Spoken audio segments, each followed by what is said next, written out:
So today we're going to be testing a brand new shaft company. We have never tested TXG before. That's right. We have the LA Golf products just arrived. So formerly Matrix. Formerly Matrix, exactly. Most people will know it as Matrix, now called LA. Exactly.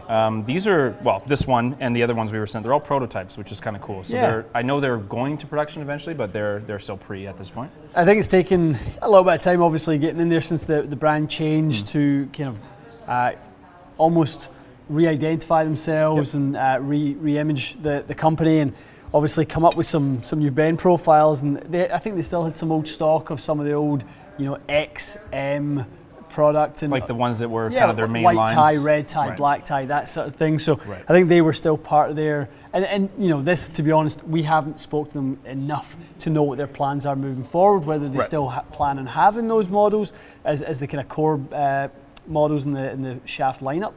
But the ones we've got are very unique bend profiles, especially the one we're going to test today. So the guys sent them over from LA, and they actually prototypes made for Bryson DeChambeau. Especially, I think this one was for Bryson, the Toronto. The Toronto. So it's, remind us, what was the... And we're not saying Toronto.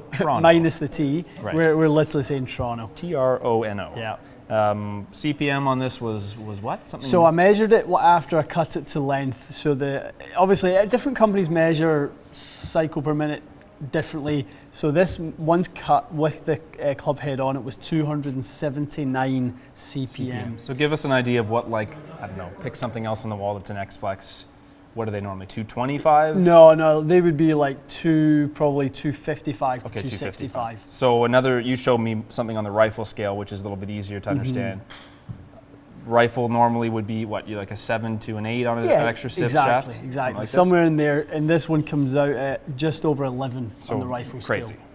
Needless to say, it's by far the highest CPM number you've It's the stiffest I've tested. Yeah, it's unbelievably It's a wild stout. seeing this, yeah. It really is. I mean, even just kind of having a little kind of mess around with it before we flip the camera on here. I mean, crazy. You're waggling it and it doesn't waggle, it doesn't move, obviously. I guess from today's test, we'll really just see, I mean, is it even on the planet for someone swinging at whatever speed I'll be at today? And if so, maybe what are the benefits to it? Like, what are we going to see from the ball flight? Well, let's look at the shaft. I think it gives us an opportunity to maybe address a few club fitting myths. That's a good point.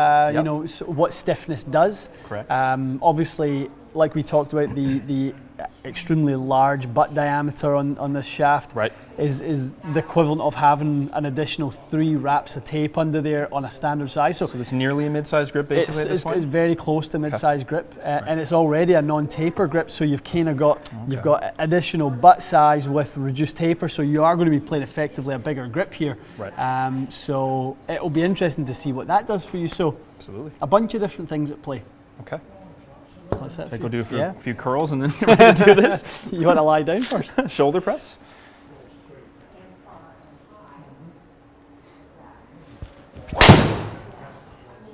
Good swing, Matty. It's not a bad one.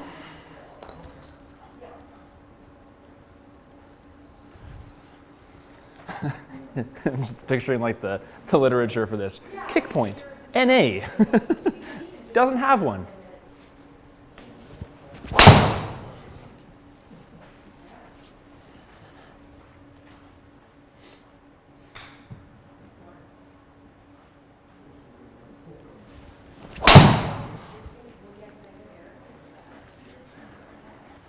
So 3 swings in, what's your sort of initial feels? A lack of. Yeah, really? It's hard work, yeah. I don't know if it's negative or not, but there's just obviously no movement. Can you compare it to anything else that you've tried recently? It would eclipse the Hulk by quite a bit in terms of... Would it really? Oh, yeah. That's a good point, because that's what people will try and compare this to. That's a really good point. I thought when we were swinging the Hulk, I was like, oh, this is feels like kind of hard work to swing. But manageable. But well, clearly it was, yeah, it was fine that day. He's probably warmed into the session a bit, but this, it's just very stiff. Well, initially, Matty, what I'm seeing is less energy output than I'm used to seeing from you. I mean, we done a video no more than 15 minutes ago that we saw your ball speed at 178 Yeah. You saw your club head speed at 125, 126, using counterbalance and a slightly softer profile. So give us some idea of club head speed specifically. I understand ball speed potentially, but club head speed specifically, because the shaft isn't actually kicking or moving nearly at all. Sure. Are you literally losing extra speed that way? You're losing miles an hour. Right. Now, it can be 1, can be 3. Right. You know, there are varying amounts of kick speed, you know, deflection. It's interesting though. Like I don't think I've ever really asked you that specifically. Yeah. So the actual kicking is part of your club head speed. Yeah, and it's a very difficult thing unless you're on gears or Enzo to really quantify it. Yeah, to really calculate how much that is and apply it to the kind of combination. We can guess it's at least a couple miles though. And what we do is we just know the shaft works as a timing device and as a spring. Yep. And at this point, the spring isn't all that springy. Right. So. Nor was it designed to be, I guess. Yeah. So in true fashion, you're going to lose a little bit of energy. Yeah. You know, if you try to jump off of a stiff diving board, you're not going to be able to produce much energy. It's true.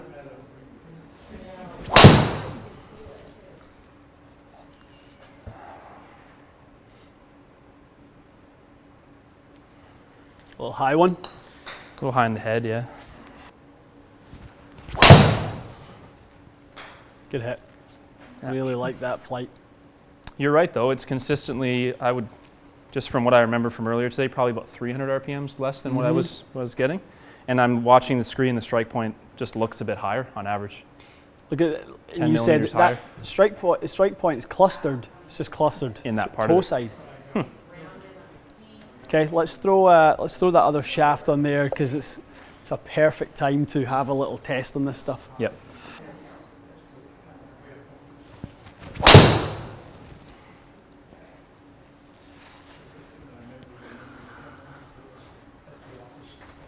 That's pretty good.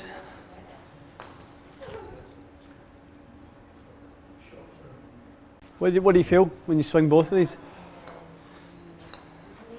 I feel like this one's getting through the ball faster. Like I definitely feel like there's a little more club head speed to it. Yep. Timing definitely feels different. I guess about here, I kind of feel that the club's starting to at least kick towards the ball a little bit more, whereas I felt like that first shaft basically, just felt like kind of the head stayed in line with your hands the whole time, if that makes sense. Yeah. Okay. Yeah, absolutely.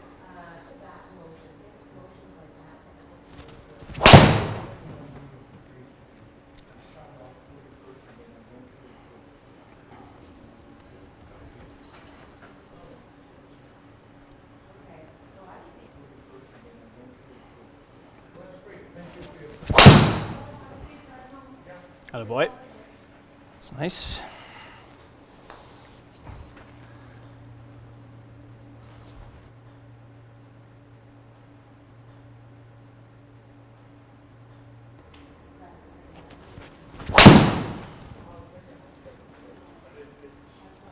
That was good.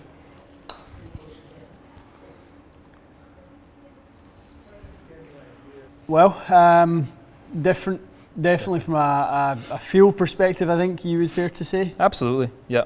I mean, it feels kind of as I expected. It's definitely, it is the least movement I've ever felt swinging. I mean, when you've got a strike point that is a little bit more out towards the toe, a lot of these things that we're seeing are going to happen. You are going to see drops in ball speed. You are going to see reduction in spin. You are going to see increase in curvature. So, even though the face angle was a little bit more open, the ball ended up going more to the right. Right. That's because purely strike induced. Yeah. And it's a lot of what we've said many times with shaft fittings is the effect on the strike point pattern is what usually ends up changing the ball flight more. It is. It's the way the parts influence the strike and influence the player. And in this sense, the way that Nemesis that we saw earlier today that you tested so well with, once again tested really well in a little bit of a spike in club head speed. Yes. The higher balance point was sort of, again, clear to see. That's a good point. I kind of almost forgot about that, to be honest. So this would have swing weighted obviously heavier. Yeah, and we'll get an exact number for that. Right. We'll kind of put an exact number on that. Right. But so that can contribute to maybe a bit of the sluggish feeling of it. Yeah, it absolutely could do that. But you know, a shaft that's producing a little bit less energy. Again, it's all, you know, it's all dance partners. You know, that shaft with another head, you know, might perform entirely different. Or maybe at a less crazy flex. Like this is the stiffest one that they make. Yeah. Maybe in this case, who knows? Like I could test the stiff designation of this, and maybe that would be a better fit because the CPMs would be in a more familiar range, maybe. But they're making this product for the person looking for the most stable item. Clearly, I mean that's what it's for. I can see it in dispersion. I think, obviously it wasn't all down the middle, but you could see more of probably a definite pattern with it. Like it was quite consistent.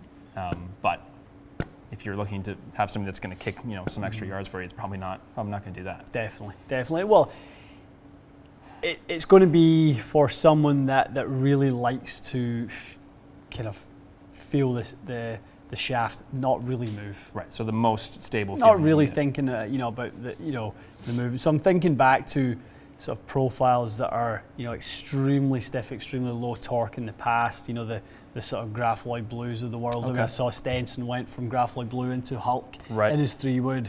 You know, again, looking for that type of thing. This is that to the extreme. It would appear.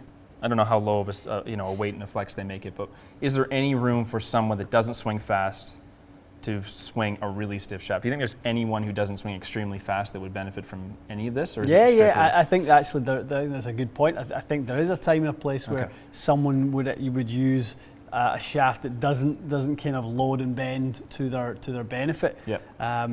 To affect their strike point or whatever it might be. We've seen the attack angle move a bit when we were doing this, the face angle moved. So you could potentially just use it as just a correction tool in a fit. They're all just tools. They're all just tools in a real big toolbox in order to kind of shift these numbers around a little bit. You're playing with your Rubik's Cube, as we always say, and you're just using those tools in order to shift the pattern to be the most consistent it can be.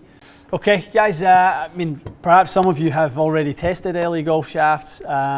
This is our first opportunity to test them. I've been keen to do so since they're sort of the revamping, the rebranding of the old Matrix company. I used to use Matrix products myself. I used to use a TP HDE in my driver a few years back. So it'll be interesting once we get these on the wall just to get feedback from people and see if any of them are familiar with those old profiles, you know, the HDs and the XCons of the world that we were very familiar with. Cool. Yeah, that should be fun. Okay, more testing to come from the other prototypes. We've got, you know, shafts and heads coming in now. You know, this is the season that we're getting prototype sort of products sent to us. Obviously, slightly after the holidays, we will probably come back to a significant pile of products to be tested. All right, good stuff. Cool. Okay, guys, thanks for joining us. We'll see you again soon.